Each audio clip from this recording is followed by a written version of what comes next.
咁啱啱就瑞德西韋咧就出咗兩個研究報告出嚟，咁個研究嗰個結果咧就完全唔同嘅喎。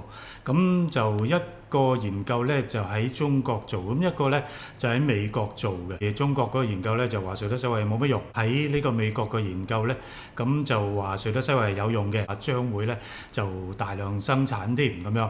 咁點解會咁樣嘅呢？咁我哋咧今日咧就純粹從一個科學嘅角度咧去分析一下。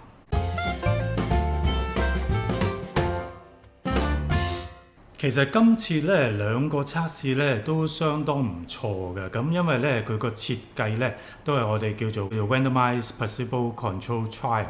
即係話咧係相當準確嘅，而兩地嘅病人咧都係一啲重症嘅病人，咁同埋咧佢係一個叫 placebo control trial 啦，即係話咧一 group 人咧就係即係接受呢個瑞德西韋啦，另一 group 人咧就唔會話完全唔俾藥佢嘅喎，因為咧如果你唔俾藥佢嘅話咧，咁佢咪知道自己冇得到藥物咯，咁變咗就話，會唔會話有啲心理影響？我冇藥，咁我就零舍差啲啦，咁樣咁嘅意思啦。同埋醫生見到佢，佢又冇打呢個針嘅喎，咁即係話佢冇用藥啦。咁佢即係可能心理上咧都覺得呢啲人咧應該係會差啲嘅。咁佢去做研究記錄嘅時候咧，可能有少少嗰個心理上有啲 bias 咧，咁就唔係咁準確咧，影響到個準確度。咁所以咧，其實咧就有 placebo。即係有安慰劑嘅人咧嘅假設，如果我未見過啦，即係話瑞德西韋呢隻藥係針藥嚟㗎嘛，咁如果嗰支針藥嗰支水係譬如紅色嘅咁樣，得到安慰劑嘅病人咧，其實咧佢都有一支可能紅色嘅鹽水，個樣係睇唔出嘅，醫生同病人都睇唔出嘅，咁大家都冇呢個主觀判斷嗰個問題啦。咁所以咧呢個設計其實係唔錯嘅。中國同美國呢兩個研究咧，佢嗰個研究個結果其實都係兩樣嘢嘅啫。咁第一樣嘢咧就係嗰個康復時間，咁另外一樣嘢睇咧就係嗰個死亡率。好，咁我哋首先比較下咧中國同美國嗰個研究咧個人數上有咩分別先。中國嗰度咧嗰人數咧就即係總共有236個病人啦，咁就美國嗰度咧就多好多啦，即係1063個病人咁樣。咁中國嗰度咧其實本身應該有多啲病人嘅，咁點解會咁少咧？咁我等間解釋俾大家睇。我哋睇一睇中國嗰度啦，咁佢就即係睇嗰個康復時間啦。咁呢一個咧就打咗交叉個針，個冇支針喺度咧就即係冇用藥嘅。咁呢個咧有支針黃色呢個咧就有用藥，有用呢個瑞德西韋。以中國個研究嚟講咧，就如果冇用藥嘅話咧，要好轉或者出院咧嘅時間需要23日。如果有用藥有用呢個瑞德西韋嘅話咧，出院咧咁就需要21日咁樣。咁就爭啲咁多啦，數字上有少少分別啊。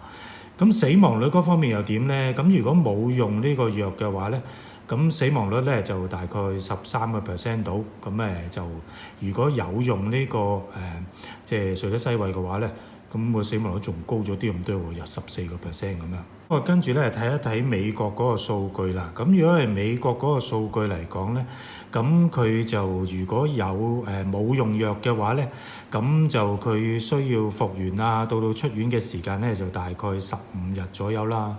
咁如果有用藥的話咧，咁個時間咧就縮短到11日咁樣。咁大家留意喎，呢一個咧就比較重要啦。咁其實咧就大家喺度討論緊嘅咧就係呢個時間，即係由康復嘅時間咧由15日減到11日咁樣。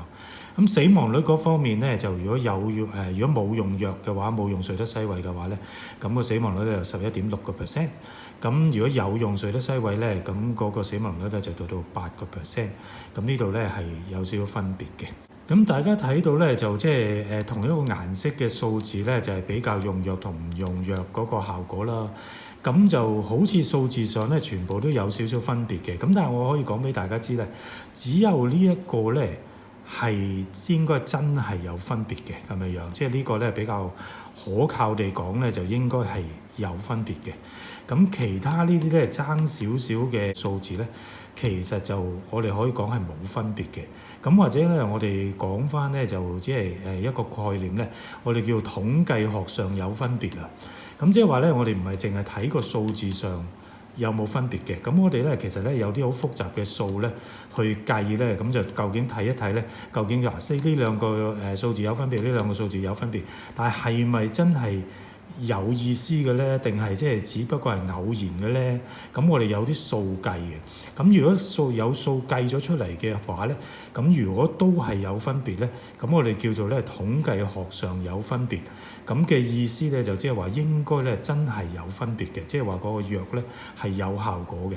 咁講咧好似好複雜，舉個簡單嘅例子啦。咁就譬如好似你個仔去做測驗咁樣。咁今次就第一次測驗咧就65分，下一次咧就70分咁樣。咁你話佢係即係叻咗啊，即係成績好咗啊，定係即係只不過係偶然機會咧？咁其實咧就你可以諗一諗，就係話如果佢今次測驗同下次測驗之間，即係兩次測驗之間咧，你睇到佢咧一樣咁懶嘅，就一樣唔讀書嘅，咁或者個老師咧出嘅題目都係差唔多程度嘅咁樣，咁就變咗咧，如果佢今次考65分，下次考70分嘅話咧，咁其實可能都係偶然嘅啫喎，即係話咧佢可能撞手神啦，撞中咗一題兩題咁啊多幾分咁樣，唔係真係叻咗嘅。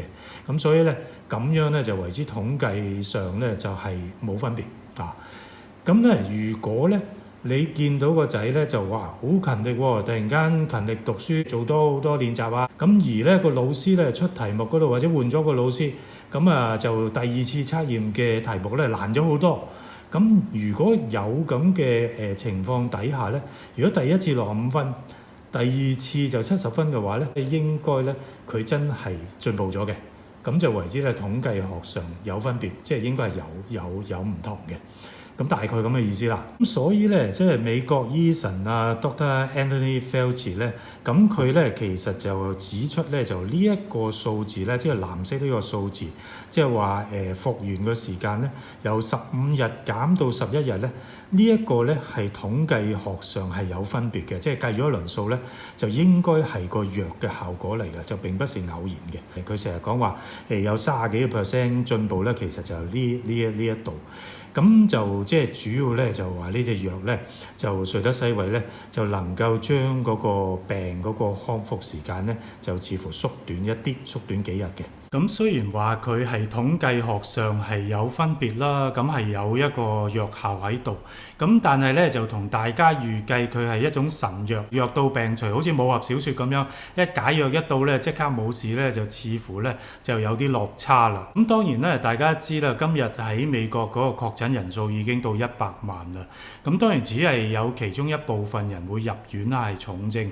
咁但係咧，如果呢隻藥用咗嘅話，咁呢一紮入院嘅重症病人，每一個人咧康復嘅時間都可以縮短4日嘅話咧，咁對醫療系統嘅壓力咧，當然會係減輕唔少啦。Dr. Anthony Fauci 咧，其實嘅意思都係咁啫，即係一個正面嘅一步啦，又唔係話真係代表有咩咁神奇嘅效果。咁不過咧，就只能夠證明咧，就開始咧喺治療上咧就踏出第一步。